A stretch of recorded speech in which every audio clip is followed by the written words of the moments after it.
ang babaeng paulit-ulit kumakatok.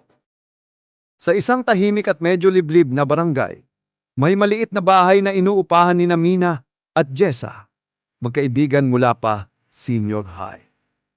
Balak lang sana nilang tumira doon ng ilang buwan habang tapos ang internship nila. Maliit, medyo luma, medyo amoy kahapon. Pero mura at may sariling gate, kaya go. Isang gabi, habang gumagawa sila ng project, sobra nang inaantok si Jessa. Girl, last paragraph na lang please, sabi niya, habang pinipilit buksan ang mata. Last paragraph muna, yan since 9 p.m., sagot ni Mina. Nagsiserve ng 3-in-1 na sobrang tamis, parang juice. 12:30. Tahimik ang buong paligid, maliban sa hikab at pagtipa nila sa keyboard. Hanggang sa, Talk! Talk! Talk! Pareho silang natigilan. Uy! May kumatok! Bulong ni Jessa. Malay mo pusa lang! Sagot ni Mina. 3 magkakasunod na talk! Malaki yung pusa! Napilitang tumayo si Mina. Lumapit sa pinto. Dumikit ang tenga niya doon. Walang tunog, walang yabag. Pero ramdam niya yung presence. Yung parang may taong nakatayo sa kabila. Nag-aabang. Hello? Tao po. Tanong niya.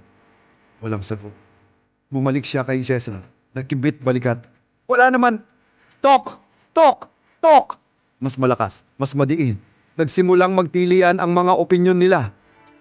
Mina, baka magnanakaw. Kung magnanakaw yan, bakit marunong kumatok? May courtesy siya. Hindi nga. Baka nagmamasid lang. Baka pizza delivery. Umorder ka? Hindi. Oh, edi hindi pizza. Humawak sila ng kutsilyong panghiwa ng hotdog. Hindi pang self-defense certified. Pero hanggang dun lang ang meron. Lumapit sila sa peephole. At dun nila nakita. Isang babae. Nakatayo sa madilim na veranda. Mahaba ang buhok. Nangingintab sa liwanag na hindi nila alam kung saan nanggagaling dahil walang ilaw sa labas. Nakangiti ang babae. Malaw. Mabagal. Para bang hindi ngiti, kundi pagbanat ng mukha. Tumingin si Nina kay Jessa. Si Jessa, nanginginig pero patuloy pa rin sumisilip. Hindi ko gusto yung ngiti niya. Parang low resolution pero HD sabay. Biglang nagsalita ang babae.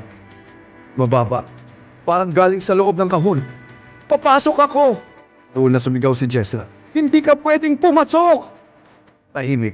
Pero pagkatapos ng ilang segundo, Kruk! Kruk! Kruk! Tunog ng mga kuko sa kahoy. Mabagal. Parang nagagasgas ang pinto. Nagpanik sila. Hinahabi yung pinto natin! Sigaw ni Mina. Pero habang tumatagal napansin nila. Hindi sinusubukan ng babae na sirain ang pinto. Inaayos niya ang pintura. Parang nagre-retouch ng wall.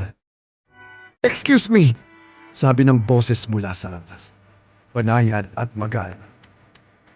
Baklas na po ang pintura ninyo. Pangit tingnan. Inaayos ko lang. Huminto ang oras sa loob ng bahay. Girl! Bulong ni Nina. Multo bayano ko home improvement service! Hindi sumagot si Jessa. Nanginginig na lang siya. Pero hindi tapos ang kababalaghan. Tok! Tok! Tok! Ngayon mas mabilis. Parang nagmamadali. Hindi tuloy malaman ni Mina kung kababalaghan ba o nagpaparamdam lang na OC. Lock mo pa!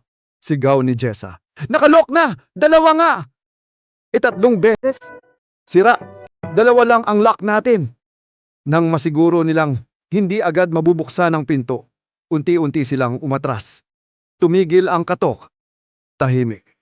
Nakabibinging katahimikan. Nakahinga sila. Hanggang sa biglang, tok! Tok! Tok! Ngayon sa likod na ng bahay. Put! Paano siya nakarating doon? Bulalas ni Mina. Lumapit sila sa bintana sa kusina. Maingat na binuksan ang kurtina. Walang tao. Pero, nandoon ang isang sticky note. Nakadikit sa mismong salamin ng bintana. Halos dikit sa mukha nila. Nakasulat ng maayos. Parang calligraphy. Pakilinis po ng bintana. Marumi. Babae. Pareho silang napalunda. Napaiyak. Napasarado ng kurtina. At sabay nilang sinabi, lilipat na tayo. Kinabukasan, hindi na sila nagpaalam sa landlord. Nag-empake lang. Umalis. at isinumpang hindi babalik. Pero may mga bali-balita mula sa bagong umupa tuwing alas 12:30. May maririnig na tok, tok, tok at sa umaga may sticky note. Pakiayos po ng halaman. Pakitanggal po ang sapatos bago pumasok. Pakihiwa ng pantay ang gulay. Hindi aesthetic. At minsan, isang note na ikinilabog ng buong barangay. Papasok na po ako. Kung umabot ka dito, wala ka nang ligtas. Pero pwede ka pang mag-subscribe.